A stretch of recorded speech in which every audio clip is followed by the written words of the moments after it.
اعوذ باللہ من الشیطان الرجیم بسم اللہ الرحمن الرحیم۔ T V for you Karachi studios سے آپ کو خوش آمدید کہتا ہوں۔ میں ہوں ڈاکٹر رئیس احمد سمدانی۔ ناظرین کرام، ٹی وی فار یو کا مرکز یونان کا شہر ایتھنز ہے اور معروف شاعر، ادیب، افسانہ نگار چودھری بشیر شاہ صاحب اس چینل کے روح رواں ہیں۔ آج 13 فروری ہے۔ اردو کے معروف شاعر، ادیب جناب فیض احمد فیض کا یوم پیدائش۔ فیض صاحب کو خراج تحسین پیش کرنے کے لیے ملک بھر میں مختلف ادبی پروگرام منعقد کیے جا رہے ہیں۔ لاہور میں فیض فیسٹیول ان کی بیٹی کی سرپرستی میں پائے تکمیل کو پہنچ رہا ہے۔ میرا یہ ویلاگ بھی اسی سلسلے کی ایک کڑی ہے۔ فیض صاحب پر مختصر گفتگو کروں گا، اور اس سے قبل کہ میں فیض صاحب پر کوئی بات شروع کروں، ایک قطعہ آپ کی خدمت میں عرض کرتا ہوں۔ کہا ہے کہ زندگی کی میری بس اتنی سی کہانی ہے،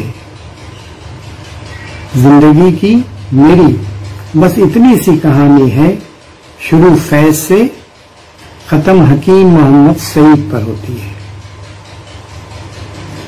اور جب بھی مڑ کر دیکھتا ہوں زندگی کو اپنی، جب بھی مڑ کر دیکھتا ہوں زندگی کو اپنی، کبھی کسی اور کی کہانی لگتی ہے۔ سامعین اکرام، اس میں 2 شخصیات کا ذکر میں نے کیا ہے، ایک فیض صاحب اور دوسرے حکیم محمد سعید شہید۔ فیض صاحب سے میرا تعلق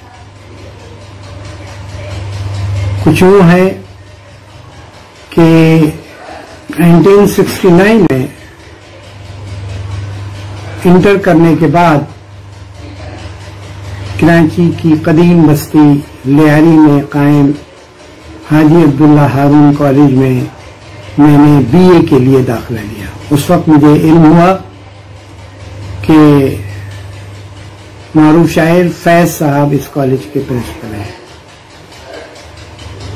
یہ جان کر بہت خوشی ہوئی، اور فیض صاحب جب بھی کالج آتے کوشش ہوا کرتی کہ انہیں ایک نظر ہم دیکھ لیں۔ فیض صاحب کبھی کبھار طلباء سے بھی خطاب کیا کرتے تھے۔ تو میرا فیض صاحب سے یہ تعلق کہ میں اس کالج کا طالب علم تھا جس کے فیض صاحب پرنسپل تھے۔ فیض صاحب کے بارے میں مزید کچھ گفتگو سے قبل ضروری سمجھتا ہوں کہ حکیم سعید کے حوالے سے جو میرا تعلق اسے مختصر بیان کروں۔ سامعین کرام، یہ شخص تدریس کے پیشے سے وابستہ ہو، لکھتا پڑھتا ہو، تصانیف کا خالق بھی ہو چکا ہو، اس کی خواہش ہوتی ہے کہ وہ کسی طرح PhD بھی کر لے۔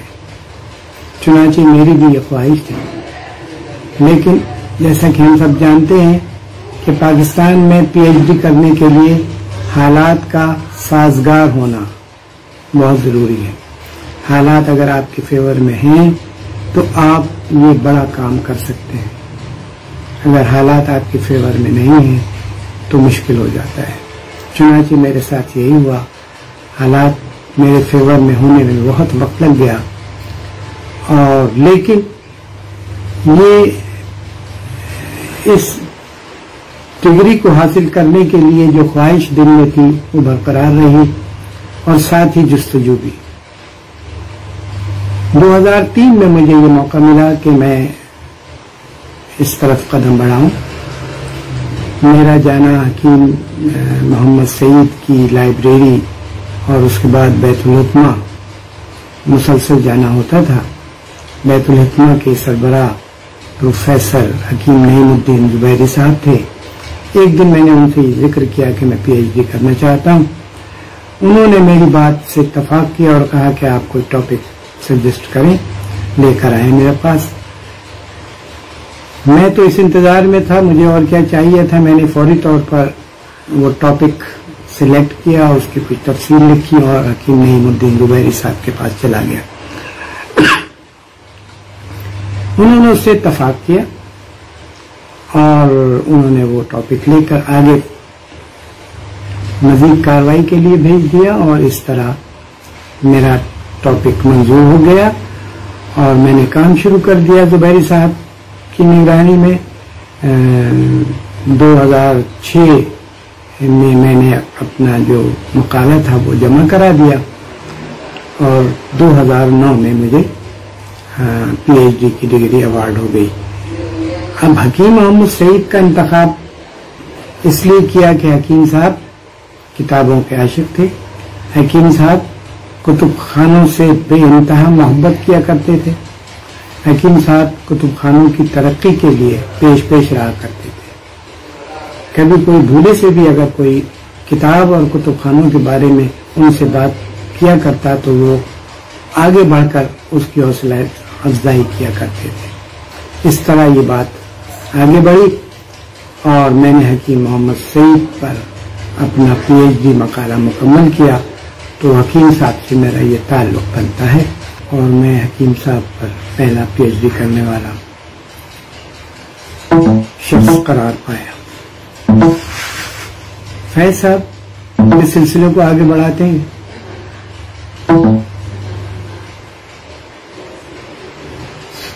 فیض صاحب پرنسپل کی حیثیت سے،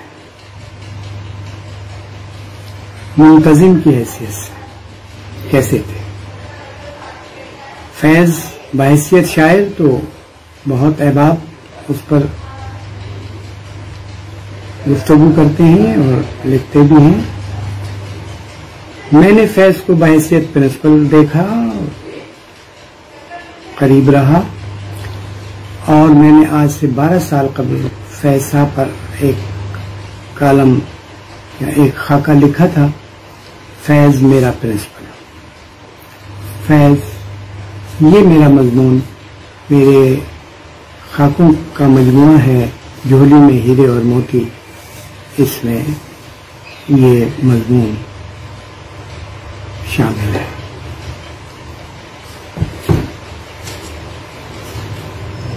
حضرت کرام، فیض صاحب کے بارے میں عام تاثر یہ ہے، احباب کہتے بھی ہیں کہ فیض صاحب کے نظریات کیا تھے. نظریات کچھ بھی ہوں، فیض صاحب بحیثیت شاعر، فیض صاحب بحیثیت پاکستانی، ان کا مقام بہت بلند ہے. پرنسپل کی حیثیت سے بعض باتیں میں آپ کے گوش گزار کرنا چاہوں گا. فیض صاحب نے اس کالج کا انتخاب کیوں کیا؟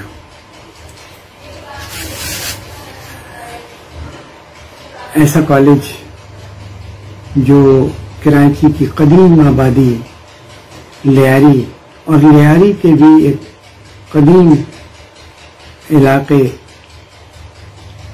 عرف عام میں اسے کھڈا مارکیٹ بھی کہتے ہیں، مچھروں کی بستی بھی کہا جاتا ہے، نوآباد بھی اس کا نام ہے اور میمن سوسائٹی بھی اسے کہا جاتا ہے.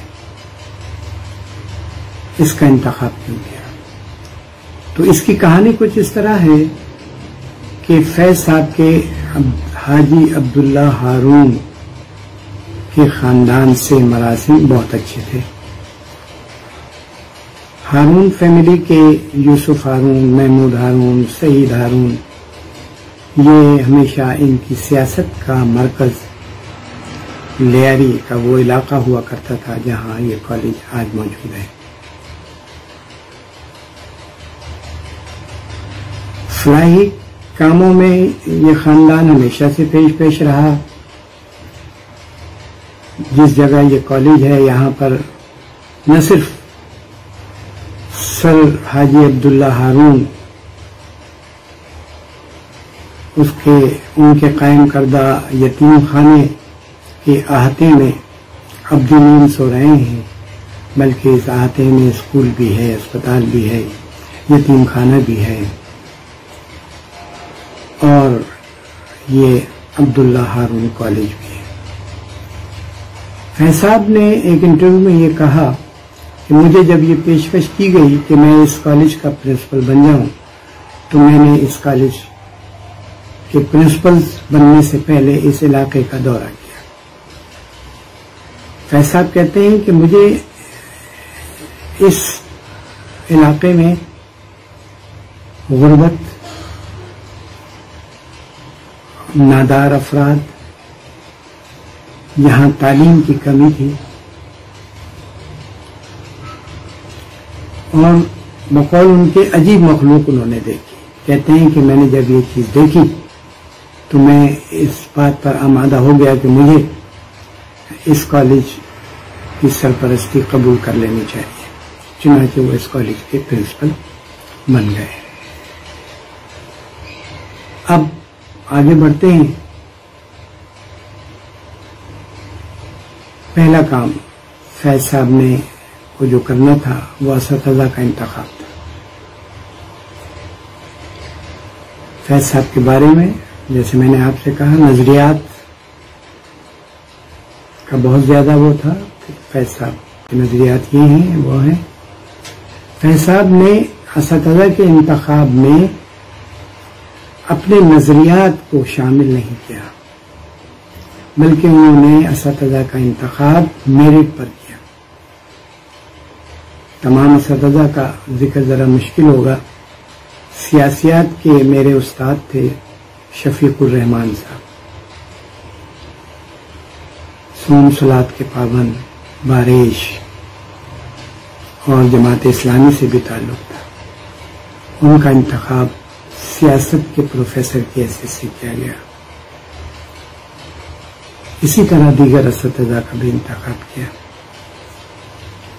وہاں پر نظریات کا کوئی عمل دخل نہیں رہا۔ اس سے آگے بڑھتے ہیں۔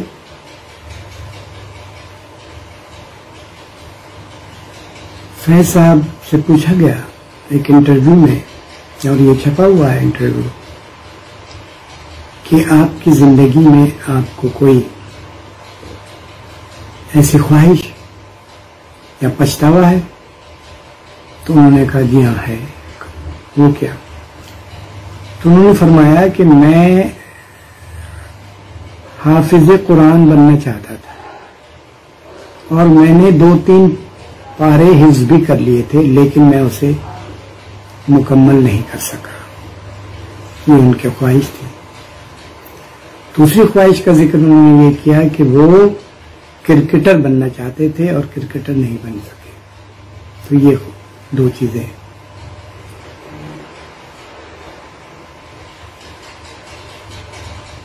تیسری بات، فیض صاحب چین اسموکر تھے، سگریٹ پینا ان کی عادت تھی۔ وہ اساتذہ جو بعد میں میرے کولیگ بھی بن گئے، جو میرے استاد بھی تھے، بعد میں پھر میرے کولیگ بن گئے، کیونکہ میرا ٹرانسفر اس کالج میں ہو گیا تھا 1974 میں۔ ان کا کہنا ہے کہ انہوں نے کبھی کالج میں رمضان میں سگریٹ نہیں پی، بلکہ ایک استاد نے ایسا کیا تو انہوں نے اس استاد کو بلا کر اس کی سرزنش کی۔ یہ تھا فیض۔ کالج کے اساتذہ جو میرے ساتھی تھے انہوں نے بتایا کہ ایک مرتبہ کالج کا رزلٹ جو تھا طلبہ کا وہ بہت خراب آیا، اور انٹرمیڈیٹ کے سارے طلبہ فیل ہو گئے۔ جب یہ بات عام ہوئی تو اساتذہ بھی پریشان ہوئے کہ اب کیا ہوگا، ہو سکتا ہے کہ پرنسپل صاحب جو ہیں وہ سخت کارروائی کریں۔ لہذا دیکھا یہ گیا کہ فیض صاحب نے ایک نوٹس نکالا کہ فلاں تاریخ کو ایک میٹنگ ہے اسٹاف روم میں۔ وہ میٹنگ ہوئی، اساتذہ نے اس میٹنگ کا نوٹس دیکھا تو بہت پریشان ہوئے۔ وہ سمجھ رہے تھے کہ شاید چلو